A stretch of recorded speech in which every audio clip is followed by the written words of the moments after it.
to the person beside you, Happy New Year! Happy New Year! What a great Sunday to start our year right. Amen. Can you give a high five to the person sitting beside you and say, you did the right thing today? Amen. We all did the right thing today. Indeed, God is getting ready for so much blessing this year. And I know and I believe that this year, the JIL Worldwide declare, Christ is the... Who among you here have a lot of questions in their life? Who among you? Come on, can I see your hand, please? We got a lot of questions in life. And I know that this year, all our uncertainties, all our questions, all our blurry areas of our part of our life, this year the Lord will deal to us and the Lord will give us the right answer. Amen. And this month I was so blessed because we are declaring Christ's sustenance is the answer. Can you say that word? 1, 2, 3. Christ's sustenance is the answer. Becoming a fruitful Christian. Who among you here wants to be fruitful? Buti na lang po, walang bungang araw dito. No? We want some fruitful things where the Lord can see each one of us that Christ's sustenance is the answer. Why God is telling us to be prepared for 2025. As you have said, I've asked you how many of you have a lot of questions in your life, and you said, Pastor, I got a lot of questions here, and I want some answers in all my questions in life. And indeed, God is not limited, because if you are excited last year, I'm telling you, I am much excited this year. Amen? Imagine all our questions, all our inquiries to the Lord. God is ready to respond to our questions. And talking about Christ's sustenance is the answer, becoming fruitful Christians. I know when you talk about running the race, how many days do we have remaining now in 2025? 360. So we already done with the 5 days. How's your 5 days of 2025? Is it fruitful? Is it very blessful? Or is it a little bit of struggling and challenge still because you don't know how to start the year? You know what? When we talk about starting January, many people made a lot of New Year's resolution. We've been to that. We said we're going to go on a diet, right? We're going to do all these things, writing all our New Year's resolutions. But the only thing that we have in this is mind, can we sustain and finish the race? The hardest thing in life is to finish the race. Do you agree with me? Many started right, but some ended wrong. But in this 2025, the JIL Worldwide is giving us such perspective to be focused in life. Say the word focus. Many of us wants to achieve a lot of things, but we only do halfway because of we are being out-tracked or we are already not on the proper track. That's why we lost a lot of strength. Maybe some of us in 2024 fight a lot of battles. Who among you fought a lot of battles last 2024? Amen? And there are some people who fought in their battles, sabi nga nila in Tagalog, mga labang hindi naman kalaban-laban. You are just wasting your strength on some things not to be worried of.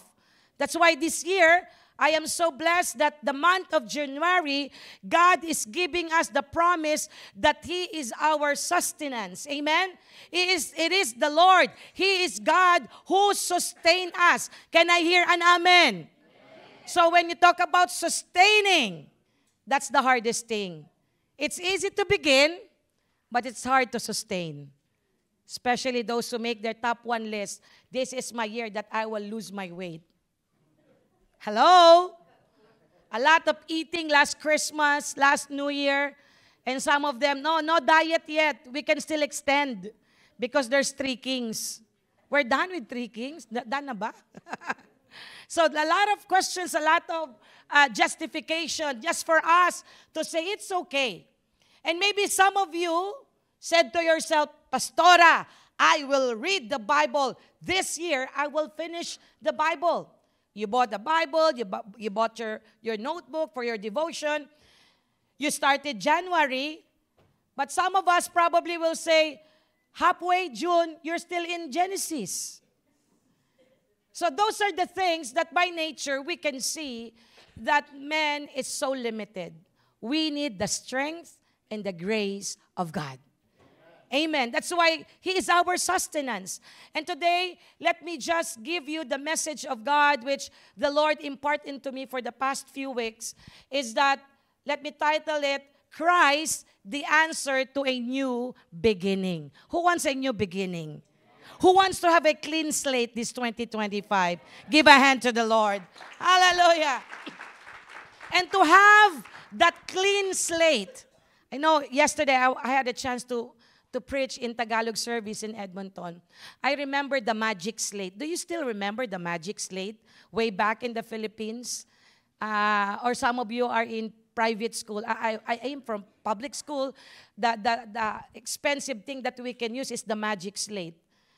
That when you lift it, you have used, do you remember the red wood pencil without any lid in it? So you have to write and then you have to erase it. Anything you draw, keep going. If you want to erase, just lift the slate up and then it's all clean. Can I see the hand who still remember that magic slate? Marami palang private dito. Mga public, yun ang gamit eh. Public school. So that magic slate is something that you are free to write anything. Same as today, the Lord is not giving us a magic slate, but a spiritual slate that you can start the right thing. That's why I tell to the person sitting beside you, are you ready on this 2025? Amen? Praise God. That is so exciting. Amen. Give a hand to the Lord. Hallelujah. When you start your own business, when you start to decorate your room, when you start a certain course, you are full of excitement, though there are uncertainties, but you are excited of what's going on or what are the things that will come in the coming days. So today, our title, or the Lord impressed into my heart, is that Christ, the answer to a new beginning. Shall we all stand up and join with me? Join with me reading our verse for today in the book of Isaiah 43, 18 to 19 in an EB version. Join with me reading. The Lord says, forget what happened before and do not think about, consider, dwell on the past. Look at the new thing I am going to do. It is already happening, sprouting, springing up. Don't you see it? I will make a road pathway in the desert, wilderness. The return from Babylon is portrayed as a new exodus, and river streams in the dry land, desert, or wasteland. Now, I want you to do it, same thing, read it together with me, but I took it on a different version, in a TPT version. Let's read all together. Stop dwelling on the past. Don't even remember these former things. I am doing something brand new, something unheard of. Even now, it sprouts and grows and matures. Don't you perceive it? I will make a way in the wilderness and open up flowing streams in the desert. Let's give a hand to the word of the Lord. Hallelujah. We may now be seated. You know what? When I'm reading this Isaiah, over and over again, I had a lot of chance to share this word. But this time, the Lord is giving me such a wonderful message that I myself, I was able to reflect about my journey as a Christian. Being a Christian, with our theme, Christ is our sustenance, what a powerful promise. Can you say the word powerful promise? Imagine you are starting this January and the Lord is already giving an investment to each and every one of us. And that investment is that the promise that He will sustain us. We have remaining 360. And the Lord gave a January promise that He will be with us. How can we trust God for new beginnings in our life? That's my first question. What are some ways you can perceive God's work or new work in your life? how am I going to start? It is so hard to start.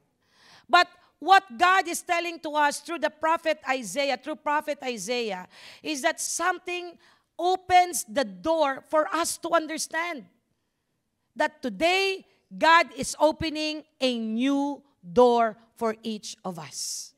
Amen. Now, come to think of it, in the EB version, it says there, the Lord says, forget what happened before. So what is before? Things of the past. And do not think about. And it says here, neither consider it. You know, when you talk about consider, you spend time. Many of us Filipinos, we have this culture of thinking of the past. It's done already. The person that you are so mad of, he's already 6 feet below the ground. You can still remember the pain. That's a bad culture. But when we got to know the Lord, God is opening us the door that this forgetting of the things of the past, don't consider it anymore. In short, delete. Delete those things that of the past. We don't need to dwell on it. Because the past will allow us to what? To become so slow. And then look at verse 19 instead there. Look at the new thing I am going to do. It is already happening. Little did you know, the Lord is already doing things today in your life. But sometimes we become so busy of our past. We keep on looking back. Oh, you made a mistake. You cheated me. You lied on me. But you know what? The Lord is doing greater things. That's why Prophet Isaiah is preparing the Israelite brothers and sisters. Probably that's what Prophet Isaiah said. Stop looking of the past, those past miracles. God can even what? Overtake those great miracles. But many Christians are so comfortable and just find it so, okay na ako dito, Pastora, I'm already good with this. Did you know that the Lord can do more things? Of the blessings that you have, God can do greater things this 2025. Who agrees? Give a hand to the Lord. Hallelujah. And that is why the Lord says, do not, the prophet says that, do not consider it. Don't neither even dwell on it.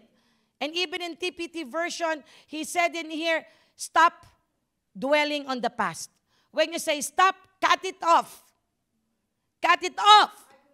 Cut off the pain, cut off all the hurts, the failures, frustration, discouragement. We need to cut that off. Can I hear an amen? Because God is replacing. God is sustaining us. He has given us a new strength to be what? Our gasoline for the remaining 360 days. Amen? So, take a look at this. Sabi po ni Charles Swindoll, the longer you hold on the past, the harder it is to grasp the future. It's time to let go. Kaya tama pala yung palabas. Let it go. Let it go. Amen? You need to let go of things. People who betrayed you, people who hurt you, even failures of your family, mistakes of your family. We need to let it go. Can I hear an amen? Huwag ho ninyong kantahin yung, I'm starting over again. Let it go. Because that will not help us. In Isaiah 43, it is not only a collection of verses. You know what? Isaiah 43 is a very powerful chapter. A chapter or a verse declaration that is full of God's covenant to us. Try to read Isaiah 43, the whole chapter of Isaiah 43. It is full of promise. It is full of covenant. And that covenant means the Lord is dedicated to commit Himself to us, to fulfill what He has promised. But unfortunately, tayo ang nakikipag-break up kay Lord. Sabihin niyo po sa katabi mo, aminin mo din. There was a time, brinake mo si Lord. Hello?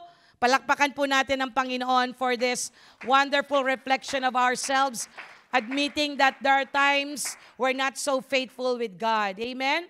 So if you're going to look at the verse 1, of Isaiah 43, this is a message of what God called us, that He has given us an identity. Let's open our Bible in Isaiah chapter 43, verse 1. In chapter 43, verse 1, it is clearly said, "But now this is what the Lord says. He who created you, O Jacob, He who formed you, O Israel, fear not, for I have redeemed you. I have summoned you by your name, and you are mine." You are mine. In short, this verse is giving us the identity that whatever your mistakes, failures, discouragement, frustration, betrayal you've experienced of the past, it doesn't matter. What matters is that God says, "You are mine." And so whatever your past, whatever your discouragement, when God called us to be by His name, imagine, all of us has been called by God by His name. So whatever people says behind you, it doesn't matter. What matters is what God says to you. Give a hand to the Lord. Hallelujah! Hallelujah!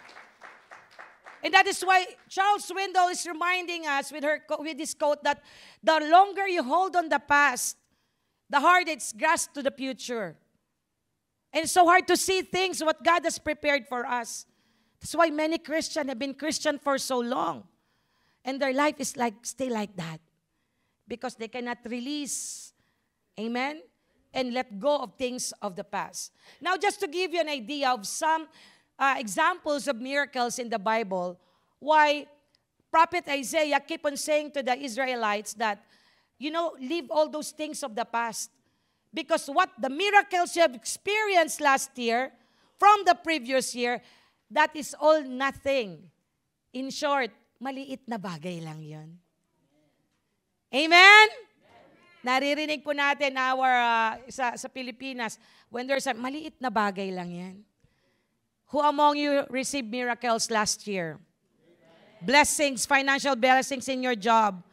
You know what? When I'm trying to capture all the records of our report for every month, I've noticed that 2024, that was the year, last year, that I was able to dedicate lots of cars last year. Many houses last year. It was very remarkable to me. Who among you wants to have a new blessing of your new house? New car, promotions, and job. Give a hand to the Lord. Opening of job opportunity, permanent status. Amen? And I said when I'm looking on the report of Brother Leo from our MIS, and I said, "Lord, what you have done this 2024 in our church, you will do more." Amen? You will do more. That's why there are 5 things that I want to point out, but I will not discuss it into details, but to just make a glance of a review of what are the miracles which Prophet Isaiah is telling to the Israelites. Don't dwell on the past miracles. There are more coming. Do you know the word? There's more. Can you say the word? There's more. There's more. Amen? Remember when there's a commercial. But wait, there's more. Hello? What God did in 2024, God says to us this 2025, but wait, there's more. More healing, more breakthroughs in business, amen, good health, new opportunities. There's still more to come. There are 5 things that I want to point out here of some examples of miracles, which Prophet Isaiah just want to reiterate to the Israelites and remind them. First, parting the Red Sea. I know some of you already know the story of the Red Sea. Imagine those Egyptians. I remember one of our preacher, Brother Ron, you can hear the stamp of those horses, the shout of the Egyptian chasing against the Israelites. But the Lord make what? The Red Sea for them to cross. Another is manna from heaven. What happened in here is that the Lord provide them the food that they need. They don't need to go to Superstore or Walmart. What I mean is that the Lord is ready to provide their needs in the season that they are in the wilderness. The Lord proved that He is the Jehovah Jireh of their life. The fall of Jericho, the Gideon's victory in Judges chapter 6 verse 8, fighting against the Midianites. And the Lord, even though Gideon is the weakest among the clan, their family, Manasseh, yet Gideon was able to fight a good fight of faith. Being outnumbered, God made a miracle. Have you experienced sometimes that you are outnumbered and then the Lord raised you up? Isn't it a miracle? There are times even our strength is not enough. Though Samson committed mistakes, and yet the Lord vindicated him, give him a chance. The Lord supply again the strength. So these are what things, the miracles that happen before the book of Isaiah. And there's a lot of things. Napakadami pa po. I just took 5 of it. So those are the miracles to say that, I'm telling you, those things you've experienced, don't stay there. There is something more. Say to the person beside you, there's more. There's to the right, say, there's more. And they say, get ready. Give a hand to the Lord. Hallelujah. And with all of these things, the Lord showed to prophet Isaiah, with all the miracles. That's why our declaration this January, that Christ is our sustenance. We need God's strength. You cannot start your car without your gasoline. Even though you have a beautiful car, if there's no gasoline, you can't go. We need God. Amen. And with my initial reflection, I could say here that these physical miracles, the examples of miracles that has been mentioned, these physical rescues that come from God, from captivity, are but a shadow. It is just a shadow of a great and final spiritual holistic rescue that God has in store for His people. You know, when you stand up and the sun, where's your shadow? Is your shadow at your back or your front? Or depending on where the sun is. Yesterday, sabi ko, matakot kayo pag yung shadow nyo tumakbo. Hello? So, you know that when you walk and there's a shadow, imagine that shadow represents the provision of God. Wherever you go, I go. That's why when we had this praise and worship, we will not go without you. Because life without God is definitely difficult. But sometimes, some of us are just trying to say, oh, kaya ko naman kahit ako lang. But I'm telling you, one day, you don't know. God can probably take your breath. You don't know what life is. So that's why it is really important that acknowledging that He is our sustenance, meaning we put our dependency on Him. For us to embrace this new beginning, first we have to understand what is the importance of forgetting the past. Sabi ko nga, kung may master's degree ang Pilipino, magaling ang Pilipinong mangolekta ng kamalian. Do you agree with me? That's why we encourage them to go to EGR to be released, to be transformed. Napakagaling ng Pilipino dyan, magsulat. That's why we want to break this kind of culture. Why? Because we are recipient of God's forgiveness. Why we will not give forgiveness to other people? Kaya kung may ginawa mang mali ang asawa mo sa iyo, last 2024, sabi mo, pinapatawad na kita. I forgive you already. Sasabi mo, wag mo lang uulitin. You know what? Those are the mistakes. But let us first understand, Pastora, how can I start to declare that Christ, the answer to a new beginning? What first should I understand? First, we have to go back first, the importance of forgetting the past. Kailangan makita niyo muna yung degree ng ginagawa nitong mga past na to sa buhay natin. Amen po ba? First, it is important to forget the past because you have to understand that our past, my past, your past, can hinder our relationship with God. Automatically po yan. When you cannot forgive, when you have a lot of hurts and pains to your parents, to your children, it will not help you. Because every time there is a barrier, remember this, hurt people, hurt. Ang taong sugatan, manunugat po yan. That's why when they see a family that is a happy family, mag-aaway din yan. Hello?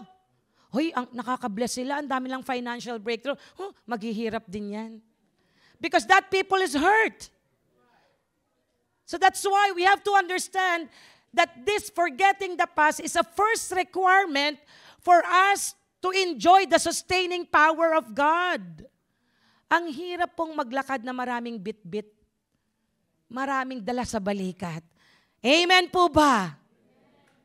Pastor, I already forgave her. Huwag ko lang makita ang mukha niya. You didn't forgive.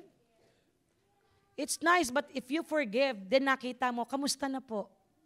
That's the sign that you already released the person from all the pain that he made towards you. Amen. Give a hand to the Lord. Hallelujah. Forgetting the past, forgiving people is not a benefit of those people who hurt you, but this is first your benefit. Ang unang nakikinabang pag ikaw ay nagpatawad, walang iba, kundi ang sarili mo. Kaya sa mga anak na nagkulang, sa mga nanay, tatay na nagkulang sa anak, it's time to forgive and forget. Give a hand to the Lord. Hallelujah! Let us give a clean slate in the presence of God. 2 Corinthians 5:17, it says there, therefore, anyone in Christ, he is a new creation. The old has, the new has come. Meaning, here you are. It is a decision of taking the olds and putting the new thing. But if we will not keep forgetting the past, it's so hard for God to transform us. It's so hard that God can create us a new heart. The past can hinder our relationship with God because you keep on saying, Lord, I'm doing it again, Lord. Satan is putting us a lot of condemnation in us. That's why we cannot embrace the new beginning. Kaya nga marami pong Christian, February pa lang, gumagapang na. Hello? Only just month of February and March, you cannot see them anymore in the church. Bakit? Na-knockout na ni Satan eh. With a lot of trials and problems. Who among you want to beat your performance in attending the church last 2024 and you want to do it best this 2025? Give a hand to the Lord. You make your calendar challenge. Sunday, Lord, nasa church ako. Then bilangin nyo, nakailan kayo in 365. With all the blessings that you receive, I do believe the Lord deserves to be honored and to be worshipped. Our past can hinder our relationship with Him. The new thing to be changed. 2 Corinthians 5:17, it is a promise. It is a conclusion. Because it says there, therefore, it is a complete conclusion that if you are in Christ, you are a new creation. That's why God is giving us a new slate this 2025 as a new creation. Tingnan nyo yung katabi nyo, ang ganda at gwapo. Mga bago yan, fresh na fresh. Are you fresh this 2025? Look at the face, look at the smile.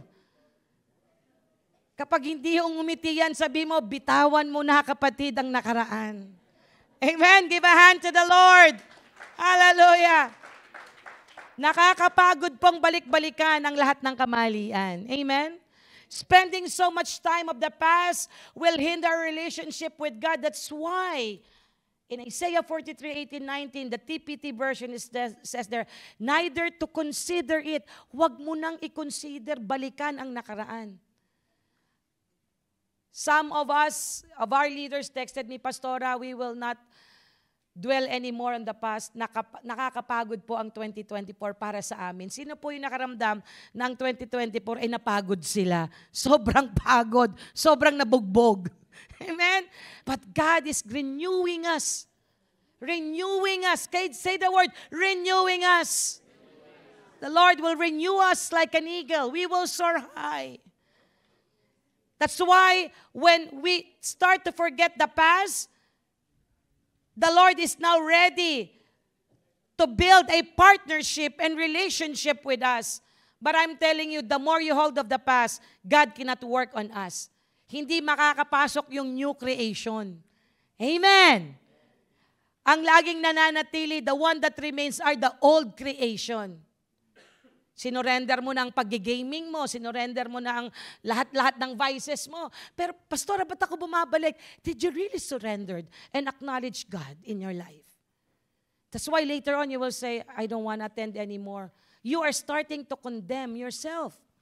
That's why we need full surrender. Make your clean slate this 2025. Can I hear an amen? Another thing that we need, the importance of forgetting the past is that it hinder our personal growth. Sino gusto ditong tumangkad spiritually? Kami po wala ng pag-asang tumangkad physically. I remember when it's New Year in the Philippines, our culture is that you have to carry the child and, carry them and reach the ceiling. Sabi ko, mukhang hindi ako naitaas ng tatay ko ng mga panahon na yun. Nakalimutan. Forgetting the past can hinder our personal growth. Why? Because the more, for example, let me just do it with a basic example. Let's read verse 12, Hebrews 12, 1 and 2. It says there, therefore, since we are surrounded by such a great cloud of witnesses, let us throw off everything that hinders us and sin that so easily entangles.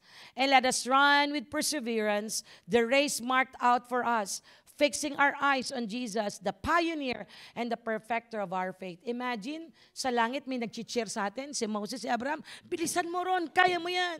Go, Brother Sandy, go, Brother Saldi. They're cheering on us. But because of our past, ay sandali lang, Abraham, may dadamputin pa ako. Ay sandali lang, Moses, may bibit-bitin pa akong galit. Those are the things that hold us back. And when God called us, He called us heavenward. Say the word heavenward. Sinong gustong downward? Tanungin mo yung gusto mong downward? You want downward? We don't want downward direction. We want an upward direction. That's why when we are not forgetting the past, it hinders our personal growth. We don't want to experience. Why? Because you are just satisfied with the things that you have. I'm okay with this. Praise God, I'm so happy that many in this church really loves to serve the Lord. Those people that I'm just seeing sitting down, now they are committing and then giving their life to Jesus. Give a hand to the Lord. Hallelujah. And I know all of you will find yourself in many ways. If you don't know how to sing, how to dance, then there are many ways in the church that you can be a support of. Sometimes, people are helping and supporting the church behind the scene. And there's many things. The personal growth is so important. Kaya nga po, ang personal growth, it doesn't speak of how many years you are of being a Christian. Personal growth speaks of maturity. Meron nga napakatagal na eh. Tampururot pa rin. Tanungin mong katabi mo, ikaw ba yun? Easy to be offended. Been Christian for so long. Konting bagay lang magtatampo na.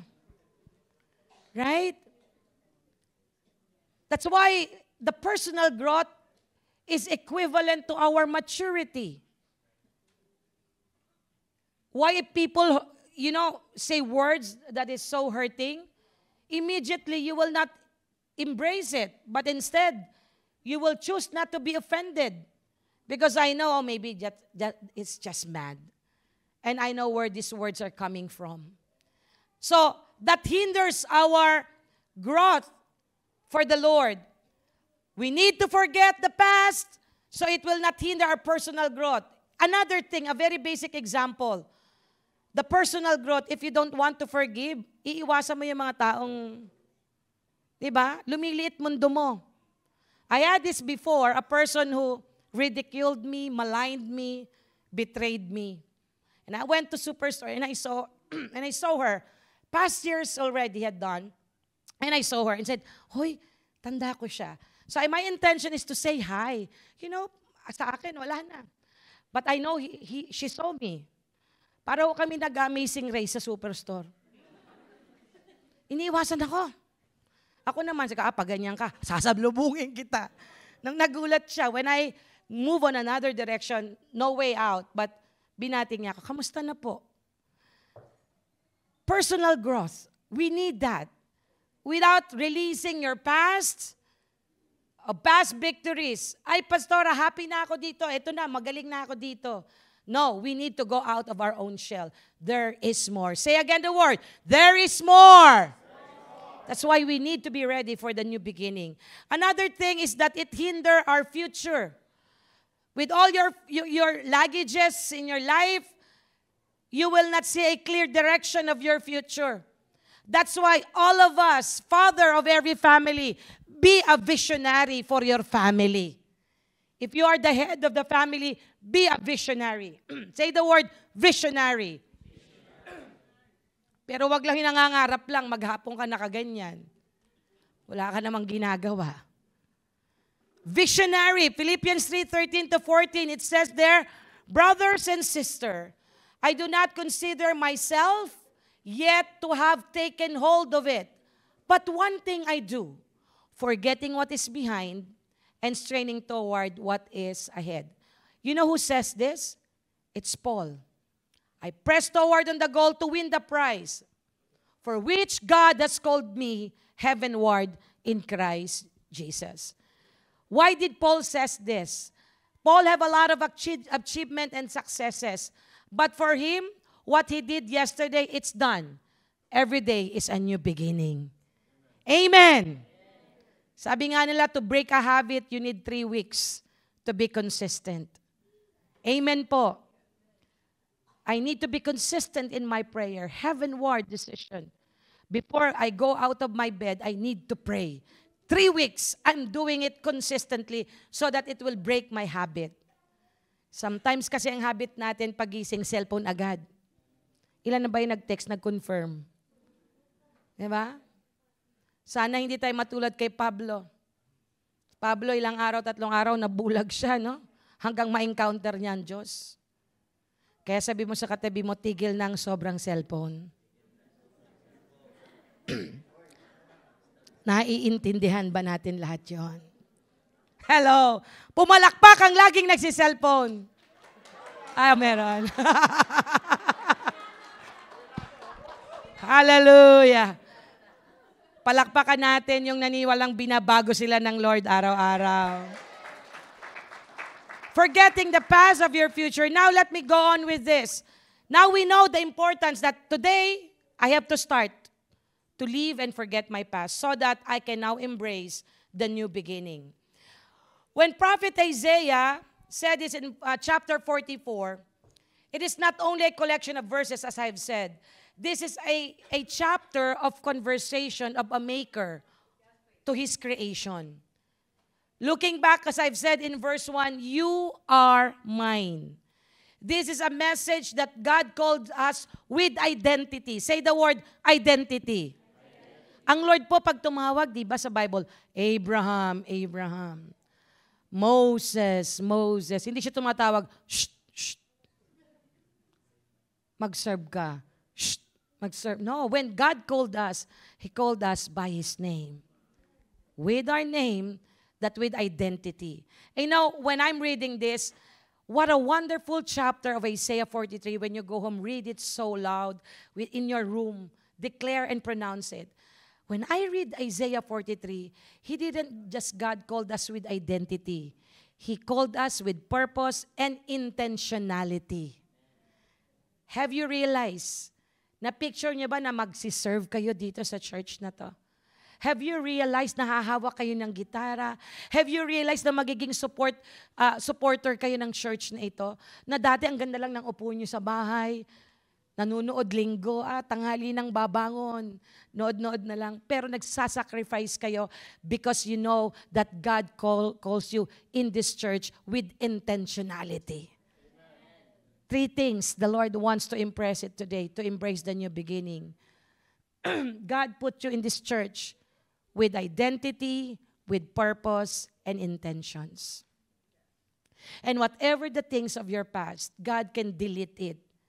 And He will perform greater things beyond that you could imagine. Amen?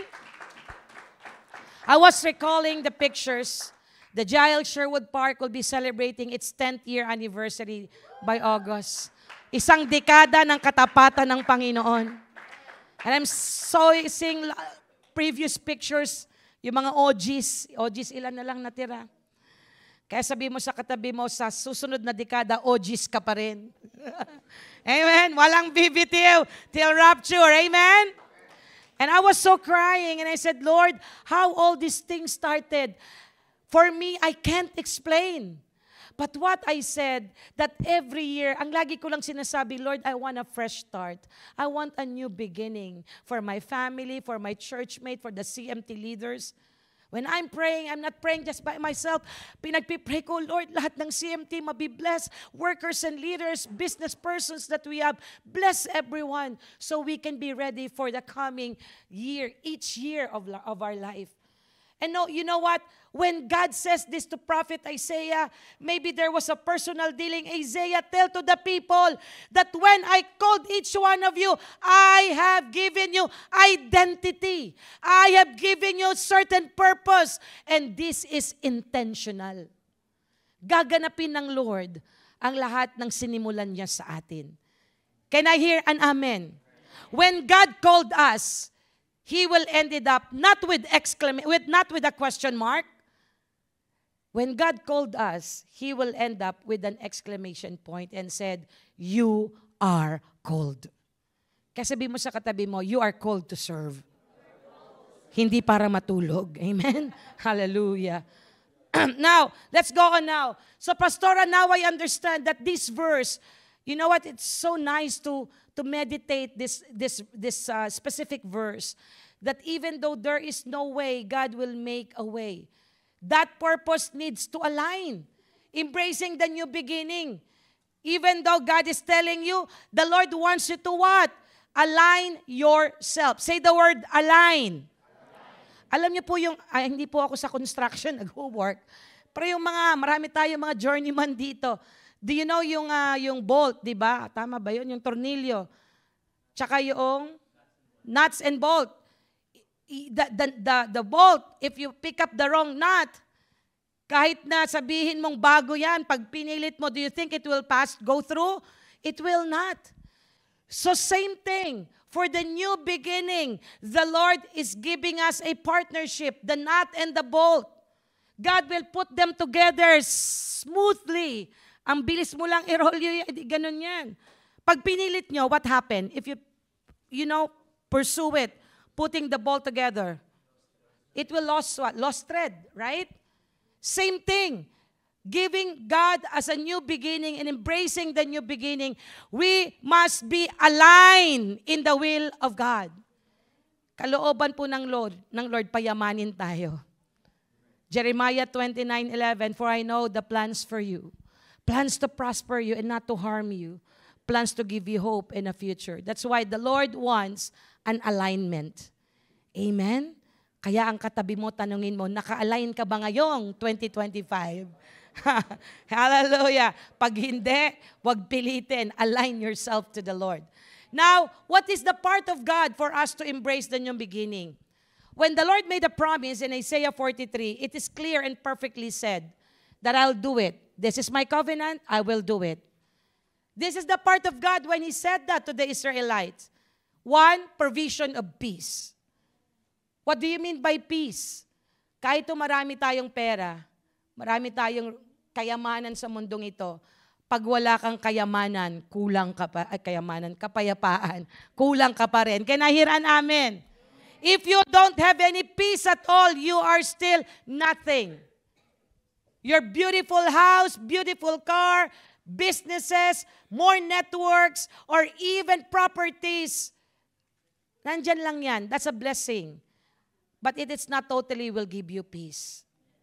Sino po dito kahit daing lang ay sayang-saya kayo? Yun nga, mahal nga dito nun, di ba? Iba po yung kapayapaan. Sabi po sa Batangas, hawot.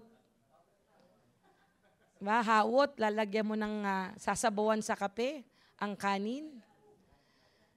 Provision of peace. John 14:27, my peace I give unto you peace that the world cannot give. Have you realized when you became a Christian, in the seasons that you are in testing, kahit maraming pagsubok, may kapayapaan kayo. Pumalakpak po yung nakakaranas ng gano'n. Kahit wala kang trabaho, no work, yet you have your peace in your heart. Sa totoo lang, lahat nga ng mga walang work, lumalaki. Kasi mas maraming time kumain. Those who don't have any work at all, magugulat ka, talaga namang puno ang fridge. Healthy, no? Kakasyaron, dumadami. Now, the provision of peace is something that you cannot seek in this world. Maybe it's so common for many people to hear, oh, that's what you're saying, you're a Christian, you're always talking about peace. But that's the truth. That's the truth. You don't worry. Yes, you work, you do your part, pero ang sabi ng Lord, provision of peace. Why? Because in verse 18, it is clearly said, of the verse of the chapter we read, forget what happened before. Don't worry. What do you call this? Sabi ni Ron, hawak ko pamilya mo. Parang ganon. Sagot kita. Amen? The Lord says, He'll always says, go and go wherever I ask you to go because I'm here. I'll give you peace. And the Lord promised that whoever serve Him with all his might and heart, sabi ng Lord, hindi ko kayo pagkukulangan. Sino ditong naglingkod at nakaranas ng pagkukulang ng Lord? Wala, di ba? Hindi mo nga halatang walang pera. Tingnan mo yung katabi mo. Diba? Ngiti ng... That's why many people said, why many Christians seems to be crazy? And I asked them, why do you think some Christian is crazy? You know what? You got a lot of problem. You keep still on smiling. Why? Because we have God. We have the peace that passeth all understanding. Yung mga wala nga mga pera, nagsasamgyup pa, nasa buffet pa. Walang pera yon. By faith. Walang pera, nasa mall lagi. Nagpi-faith shopping, pero masaya. Amen po. That's how embracing the new beginning. You can never compare the peace that comes from God. It is so mighty. It is so powerful. Sabi po dun sa awit, my peace I give unto you. It's the peace that the world cannot give. It's the peace that the world cannot understand. Peace to know, peace to live. My peace I give unto you. Kaya yung iba takot maging Kristiyano kasi para daw crazy. Hindi nila alam. The more may problema, the more masaya. Dito ay masaya. Amen? Doon. Palakpakan natin si Jesus. Almost done now. Number 2, when God says, I'm gonna give you a new beginning, this is my promise. I will also change your perspective. Have you noticed when you are not in the Lord before, when you have a lot of problem, you easily get depressed, anxiety, you don't want to go out of your bed. But when you became a Christian, you feel discouraged, disheartened, frustrated. When you start to open your Bible and play worship song, eventually, nagbabago ka. Have you experienced that? Parang, hindi yung frustrated ka na. Patutugtog mo pa love song. Kakantahin mo pa yung, I was afraid this time. I wasn't prepared. Di ba? Kinakanta ko. Tawang-tawa ho ako dyan sa kantang yan. So that's why, when you talk about perspective, when you are in Christ, you are a new creation. Another thing that He will provide not only peace, but God will provide new perspective. There are no negativities. All are possibilities. You cannot see your son now, or your family, or your children serving the Lord. Don't look at that way. the more you kneel down. Take this as a possibilities that God is working behind the scene. Amen? The promise of more miracles. That is another thing that God will do for us. Kasi nga po ang Diyos natin, God is a God of excitement. Hindi po siya boring na Diyos. Hello? You know what? When people are texting, Pastora, I got a new blessing. Wow, na-excite ako kahit hindi ko blessing yun eh. Pastora, my visitor visa was approved. Oh, praise the Lord.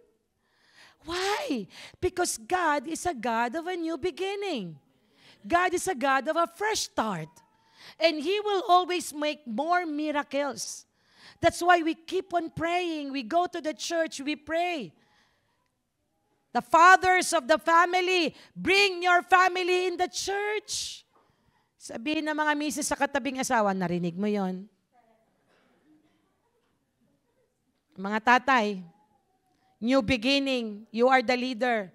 Huwag yung tatay pa, tamad mag-church. Sabi mo sa katabi mo, aray naman, pastora. New Year na New Year. Mahal po kayo ni Pastora dahil gusto ko pong ang pamilya po ninyo ay makareceive ng total breakthrough this 2025. Amen? Dapat tatay ang nagmamadali. Come on, children! Come on, mommy, daddy! Let's go to the church! Huwag yung mamaya na, magkukumot pa. Ikot-ikot pa. O, sabi mo ulit sa asawa mo, narinig mo yun. Pumalakpak po ang mga tatay. Ganon po kayo kamahal ni Pastora. Open rebuke is better than secret love. This version speaks that God is not yet done. God will overtake what He did from the past. Because God doesn't want a boring life. He wants something every day is an exciting thing. Now, God did His part. Tanong, anong part mo? Sabi mo sa katabi mo, anong part mo naman? Diba? Anong part natin? These three things ay binigay ng Lord sa akin before when it was an EGR 2024 here in Sherwood Park. The only thing which I've heard is in the prayer, opening prayer of Sister Marcel this morning. Sabi ko, Lord, thank you. It's a confirmation. God cannot give us a new beginning and for Him to be our Christ as sustenance kapag ang puso ay hindi handa. God wants us and looking for us to have an empty heart. Say the word empty heart. Matthew chapter 5 verse 8, it says there, Blessed are the pure in heart, for they will see God. The sins that we keep on hiding, all the pride, stubbornness, the Lord wants us to fully surrender everything so we can see clearly God in our life, so we can understand clearly the path that He wants us to achieve. In Psalms 51 verse 10 to 12, it says there, Create in me a pure heart, O God, and renew a steadfast spirit within me. A steadfast spirit, meaning immovable. You know what, when Sister Lois taught us last Dawn Watch, that if there are trials coming and you are consecrated, you have a pure heart, that is your best preparation in the coming trials. Hello? If the life is consecrated, the heart is pure, the heart is clean, surrendered fully to God, the more when trial comes, you are immovable. Makikita mo, tawa pa yan ng tawa kahit may problema. They will still keep on smiling. Minsan magtataka ka pa nga, sasagutin ka, ay, may problema ba ako? Sila pa magtataka, do you see me that I have a problem? I don't think so. So, that's why God wants us to see in our part. He did His part. I will give you peace. I'll give you new perspective. And I will do miracles more and more and more over and over again. Because they are new every morning, great is His faithfulness. Now our part, unang requirement ng Lord, empty heart. Number 2, He wants to have a receptive heart. Say the word receptive. It's hard to have a receptive heart if at first your heart is not empty. Wala nang pwedeng ilagay ang Lord kung puno ka na. That's why I'm telling you, give room for the Lord this 2025 in your life. Bigyan nyo ng place ang Lord sa buhay po ninyo, sa buhay po ng bawat isa. In the book of Proverbs chapter 4 verse 23, it says there, above all things, or else guard your heart, for everything you do flows from it. In short, we need to guard our heart. Satan is just there enticing us of so many things. But if our heart is empty and our heart is receptive, the more we can see clearly what God's direction to us this year. Amen. We need to be receptive. It's so nice when heart is receptive. You know why? The more you will see revelation of God. Every time you read the Bible, you will see the direction of God. Oh, this is what the Lord wants us to do.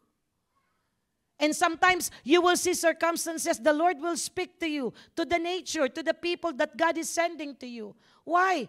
Because heart is receptive. Number 3, our part in embracing the new beginning. When it is now receptive, now you're ready to expect more. Amen? Wag lang puro expect tayo ng expect, pero without any effort at all. In Psalms 37 verse 4, which I'm always sharing it to most of you several times already. Take delight in the Lord, and He will give you the desires of your heart. Many Christians misquote this verse. Ang lagi lang sinasabi, bibigay ni Lord yan, God will give it to me because He said in Psalms 37 verse 4, He will give the desires of my heart. They forgot the first praise. What's the first praise? Delight. Now ask your seatmate, do you delight in the Lord? Masaya ka bang naglilingkod, nagmamahal sa Diyos? Hallelujah. Ba't yung sagot ng ibang ngiti lang? God cannot give the desire of our heart. There is a first requirement.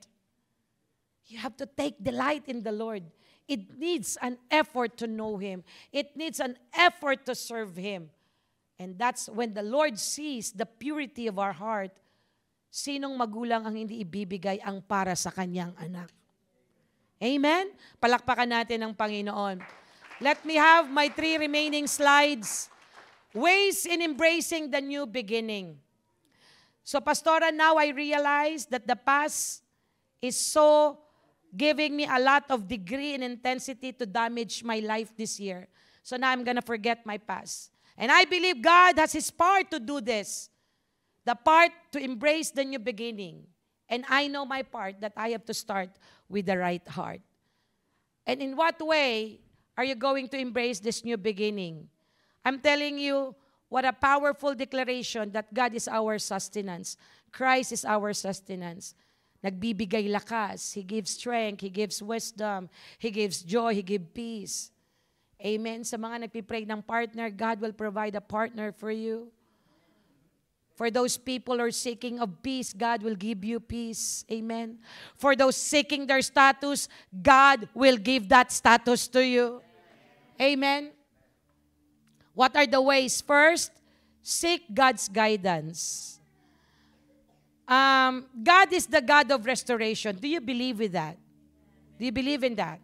That God is the God of restoration.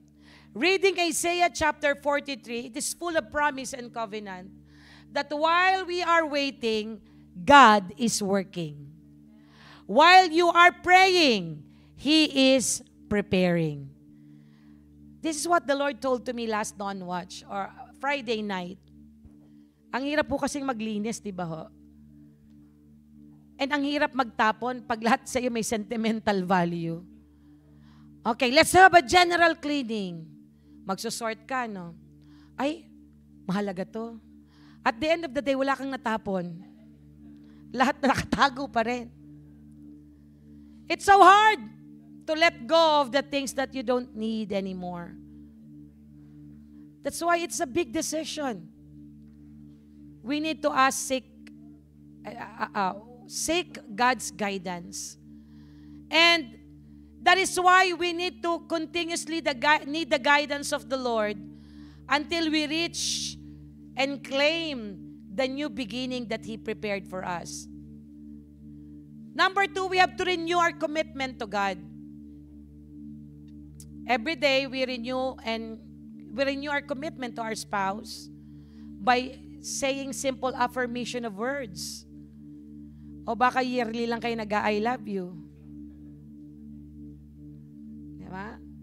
We have to renew our commitment to God the way we renew and express our love to our spouse. To renew meaning you want to stay in that covenant. To renew, you want to stay in that commitment. Hindi lang paglinggo ang ating commitment. That you're gonna be a Christian on Sunday and Monday, I'm not Christian anymore. To renew our commitment to God, meaning whatever happened, Lord, I will continue to serve you. Number 3, practice spiritual discipline. Say the word discipline. Simple lamang po, there are 5 vitamins in our spiritual growth, if you could remember. Don't forget to, what are the 5 vitamins? Sa basic Bible seminar natin. Pray. Don't forget your prayer life. Reading the Bible, your devotion. Fellowship. Witnessing, to share the gospel. And continually obey the Lord. Amen. Yun po ang mga practical, the practices of a spiritual discipline. Hindi po tayo pag-trip lang nating mag-serve or if we just wanted to serve. Season or out of season, you remain consistent in your Christian growth. Amen. The number 4, realistic goal. Meaning that's why our LGN network, Sister Tin, we're talking about, Pastora, let us encourage all the church member that this year we will finish the Bible. Who desires to finish the Bible in a year? Salamat po sa 10. Pumalakpak po yung may desire na matapos ang Bible. Amen. That's why in our life group, we will do a chapter reading so everybody could learn and love the Word of God. Set realistic goal. Don't dream of so much where in fact you don't have any more time to your family. It's not bad to dream, to have more achievements. That's okay if the Lord is leading you on that. But I'm telling you, our family is also our ministry. Have time with your family. Sa mag-asawa, magsabihan kayo, naririnig mo yun. We must have a you and me time. Hello? The you and me time. Aanhin natin ang lahat ng bagay. Kung wala na yung pamilya mo, lumayo na sa'yo.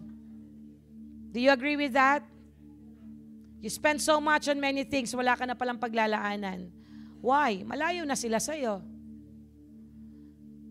That's why I'm always telling to some of the couples here that working outside of Alberta, pray that you could have work here in Edmonton, in Alberta. Kasi abroad na, nag-a-abroad pa. But I respect their decision, of course. But I'm praying so that you are always a happy family. Sinong gusto dito masayang pamilya? Pumalakpak po sa Lord. Amen? Finally, surround yourself with positive people. Yung katabi mo ba ay positive people? It's so hard to embrace the new beginning if you are still surrounded with negative people. People that doesn't motivate you of your dreams. Nagpaplanong mag-diet. Ay, naku, hanggang 1 week lang yan. Sana man lang may push. Kaya mo yan. Push mo yan. Kunyari lang yan, pagtulog na lahat, kakain ka naman. You're gonna eat tonight when everybody's sleeping. Sabi ko na marami ding gumagawa yan, kagaya ko. Surround yourself with people that's positive perspective. People that will lead you closer to God. People that will encourage you, that when you are down, doesn't want you to attend anymore. He or she is always there. Come on, let's go to church. We need this. We don't want the enemy to have any foothold on us. Let's move forward. Let me have this as my message that sometimes Satan is repeating our weakness. Satan is deceiving us, condemning us of our past. You know what the Lord puts into my heart in Matthew 25:41? The next time Satan reminds you of your past, remind him of his future. That he belongs to hell and he has no authority over your life. Hallelujah!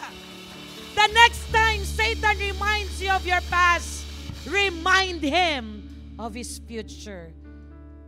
Whew. Because everything ended here on the cross when we received Jesus Christ as our Lord and Savior.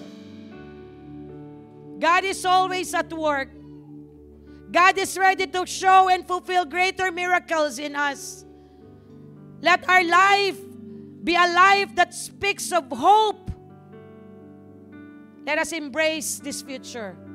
Let us embrace these things. Our God, whom we serve, is a God that is not limited of our past. He is the God of our future. He's not limited of your past. Let me repeat this. For those who it's hard for you to go a step forward because it's hard for you to forget your past, I'm telling you, God is not limited of your past. He is the God of your future. He's the God of your future. And He will never ever leave you nor forsake you. As He called you by His identity, He also called you with a purpose, and He definitely called you with intentionality. Hindi ka aksidente sa mata ng Diyos. You are not an accident. I'd like everyone to please stand up. What are some ways you've been dwelling on the past? Did you had a big mistake to your family, to your spouse? A big mistake to your parents, a big mistakes to your friends, to your churchmate, to your family, to your co-workers. If that's so, the Lord is telling us to forget the past. And let's start to let it go and let God take over. Let us take a big step of faith this 2025. For Christ is the answer. Give a hand to the Lord. He is our sustenance. God will sustain us in this new beginning. He will never ever let every one of us fall. In the book of the Bible says, though he fall, the book of Proverbs, the Lord said, though he fall, he shall not be cast down. For the Lord uphold him with his hand. This morning, I'd just like to just bow your head and let us just reflect what the Lord has done in us. God is not yet done. He is just starting a greater things in our life. Maybe you have a very wrong decisions last year that some of the areas of your life you already forgotten. Masyado kang naging busy sa ilang bagay at nakalimutan mo yung ibang aspeto ng buhay mo bilang isang tao, bilang isang Kristiyano. Let God continue to give us that sustaining power.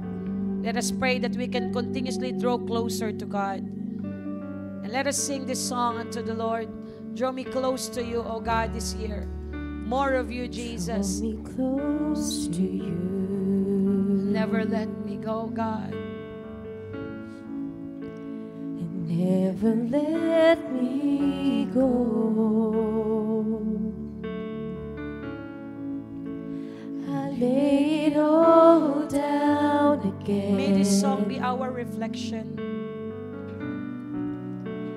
To hear you say that I'm your friend. Hallelujah. You are my desire. And no one else will do, Lord. No one else will do. Because nothing will take your place, God. 'Cause nothing else can take your place. To feel the warmth of your embrace.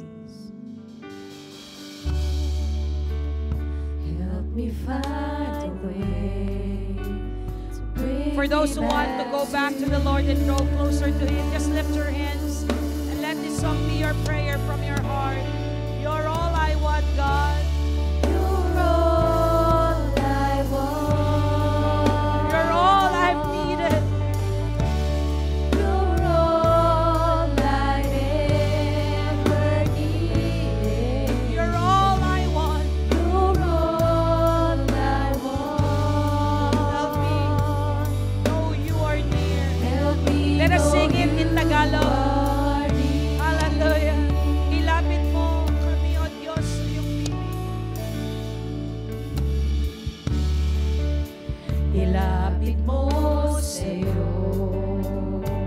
Na di na malayo. Na di na malayo. Muling handog ang buhay ko. Pagtanggap mo'y dalangin ko. Ikaw ang nais ko.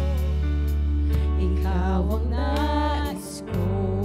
Hangad ng puso ko. Hangad ng puso ko. Ang yakap mo. Ang yakap ng pag-ibig mo. Yamang higit pa sa mundo. Yamang higit pa sa mundo. Kahit pa malayo, ako'y lingapin mo. Just lift up your hands. At ito po ang ating sasabihin sa Panginoon. Ikaw lamang.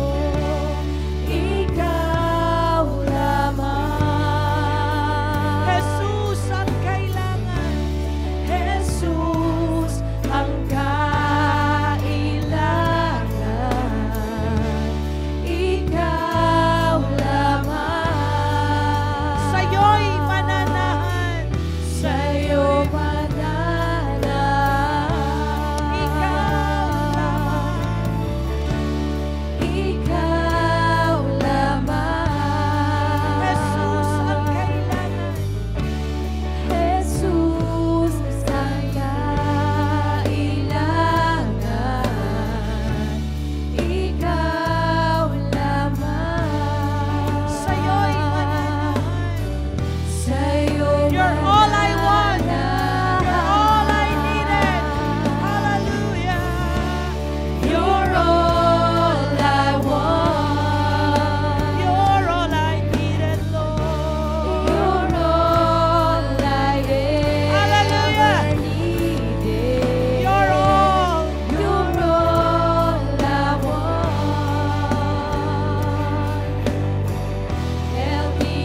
respective family. Nais po nating mabigyan ng daan that this year, we will continue to be united as a family. Maybe you have a lot of past in your family. Mistakes, failures, discouragement, disappointments. And it's hard for you to all together move this 2025 because of the pains we brought to each other. Or maybe some wrong decisions that we've done. But you know what? The only thing for us to face and embrace this new beginning is to go back to the power of God's love. The love that we have in our family. That forgiveness. Such an important thing that can move the mountains in our life, in our family. The Lord is ready to release such healing. Healing in the family. Revival in the family. Declaring that Christ is the answer. Let us sing this song one more time. Let's hold me close. As your family join together. Hold me close. Hold me close. Let your love surround. Lord, surround every family that are here, even for those who are watching via live streaming. Bring every family into a very fresh beginning. That this 2025, Lord, we will never look back of our past. Take away all our bitterness, all the anger, all unforgiving spirit that we have in our heart. We want to have a new start, Lord. Help us. Help us. Help us. Sing it with all your heart and hold me close. Hold me close. I want you to pray to your family right now. If you are the head of the family, come. Pray together as a family. Let this be declared as a new beginning. Or if there's something that you want to be released of, I want you to just do it. You cannot do it by your strength, but God is ready to give you strength. Hallelujah.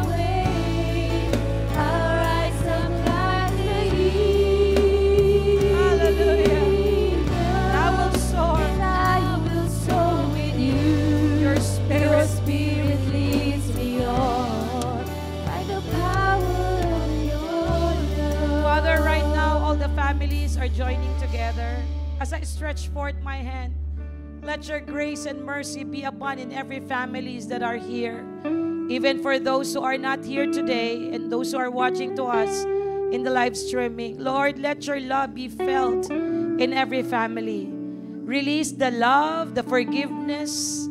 Release, God, that hope, the joy of their salvation. And I pray, Lord, as they go and move forward in these very challenging days of their life. Hallelujah. Father, I pray, let the empowerment, the strength that comes from the Holy Spirit manifest in every family.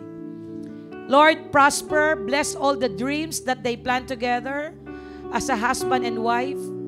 We pray, Lord, for those who are seeking for a status. Lord, let this 2025 declared, God, that Christ is the answer, manifest in their life.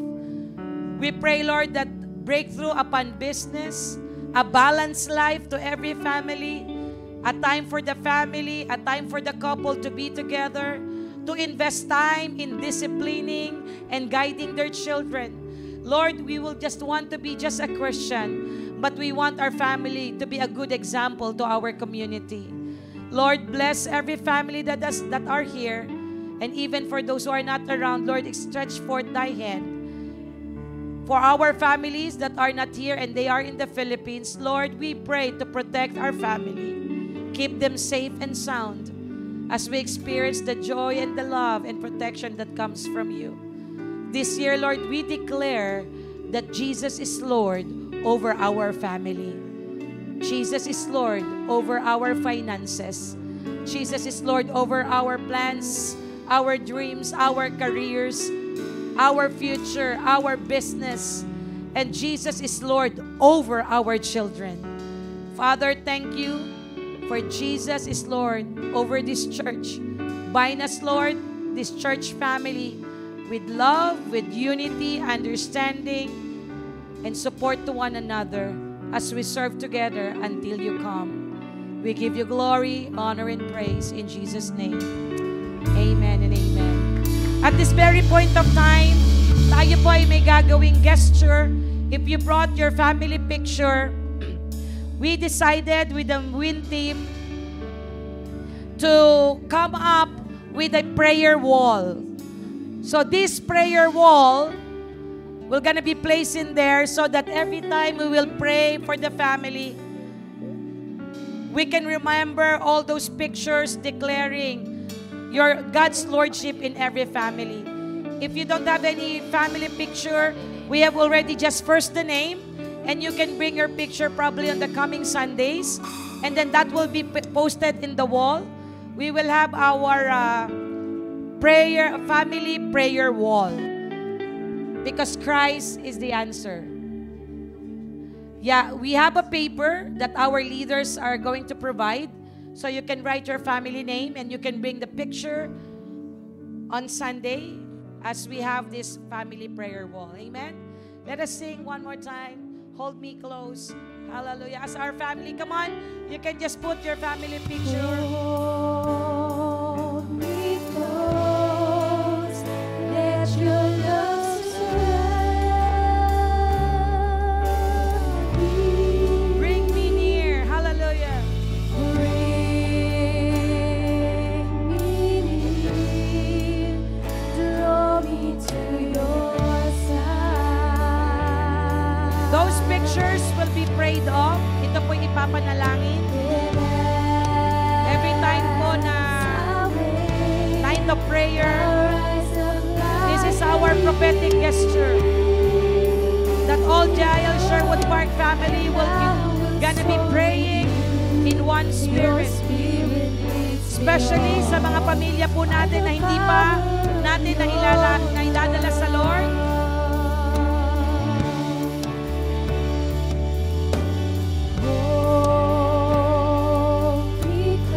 Let your love surround me. Let your love surround me.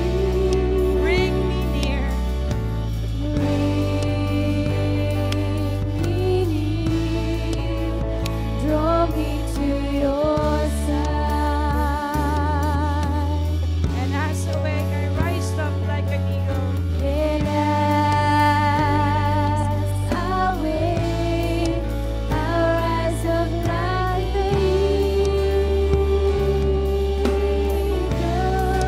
and I will soar with you. Your spirit leads me on by the power of your love. Hold me close.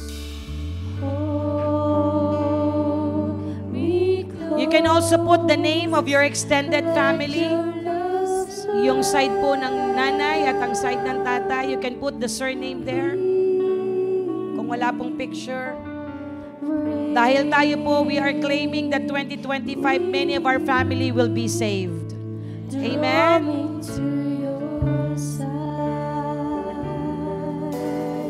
And as I wake, I rise up like an eagle.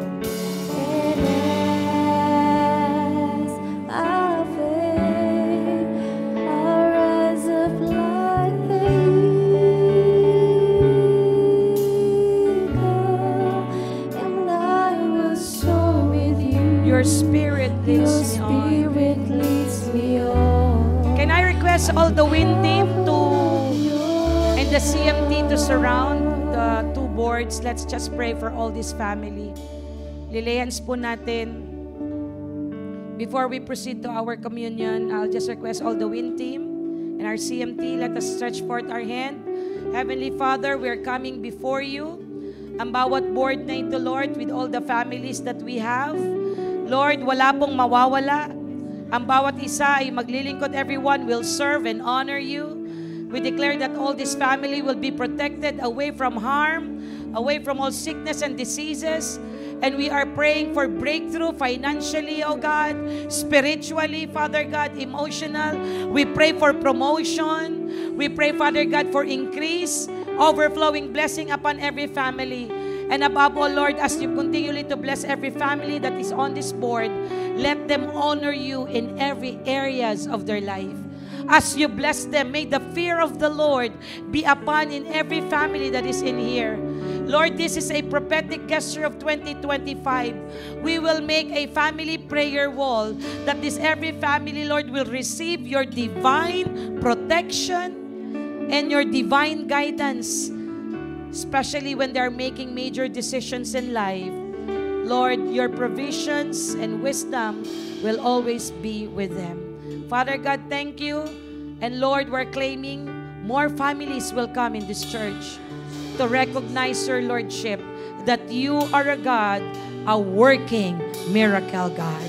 We give you praise and glory in Jesus' name. Amen. Give a hand to the Lord. Let us remain standing for our Holy Communion as our gatekeepers will distribute the element. Hallelujah. Let us sing, thank you for the cross, the mighty cross. Thank you for the cross, the mighty cross. That God Himself. That God Himself should die for such as us. And every day we're changed. Every day to your image more and more. Yes, by the cross. By the cross, we're truly being transformed. We're so amazed. We're so amazed, and we give you praise. Save us at such a cost. We're so amazed. We're so amazed, And we give you praise and we give you praise for the power. for the power of the cross. Thank you for the cross. Thank you for the cross, the mighty cross. Praise God. That God Himself should die for such as us. And every day we're changed. And every day we're changed into your image more and more. Yes, by the cross. By the cross, we're truly being transformed. We're so amazed. We're so amazed, and we give you praise. It saves us such a cause. Thank you, Jesus. We're so amazed, and we give you praise for the power of the cross. In the book of 1 Corinthians chapter 11 verse 23, it says here, "For I received from the Lord what I also passed on to you. The Lord Jesus, on the night He was betrayed, took bread. And when He had given thanks, He broke it and said, 'This is my body, which is for you. Do this in remembrance of me.' In the same way, after supper, He took the cup, saying, 'This cup is the new covenant in my blood. Do this whenever you drink it in remembrance of me.'" Let us lift the bread. This bread represents the body, or symbolizes the body of our Lord Jesus Christ, who suffered on the cross.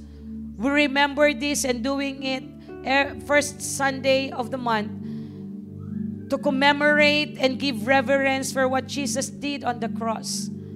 This bread representing His body, that the body of Jesus Christ experienced pains and lashes for all our sickness and diseases. Heavenly Father, today we come before you, honoring you for what you have done on the cross.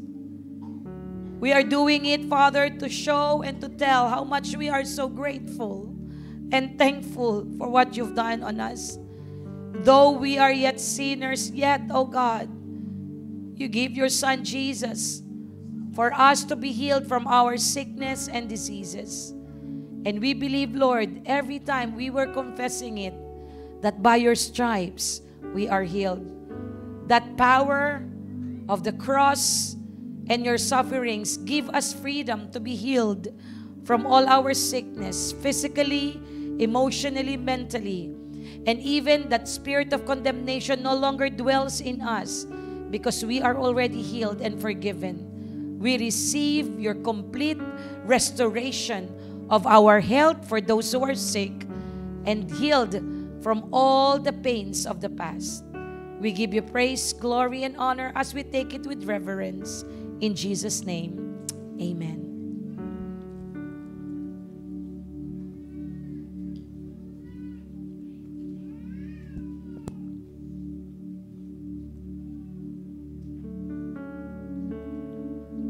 Let us lift the cup that speaks of a new covenant, the blood of Jesus. This juice representing His precious blood, the blood that was shed on the cross for the remissions and forgiveness of our sins. That this blood still speaks of justice and truth and righteousness. That as we confess our sins, God is able and faithful to forgive us from all our unrighteousness. Heavenly Father, thank you for the shedding of your blood on the cross of Calvary. Thank you, Lord, that through the blood of Jesus, we receive your forgiveness to cleanse us from all our impurities, for all the mistakes that we've done from the past, even to the present, and in the future. It is already done. Tetelestai, it is finished. That we are no longer living by condemnation, by law. We are living according to your grace. Thank you for the shedding of your blood, Jesus. That through your blood, God, we receive your forgiveness. We love you, Lord, and we thank you, Jesus. This is our prayer and taking it with reverence. In Jesus' name, amen.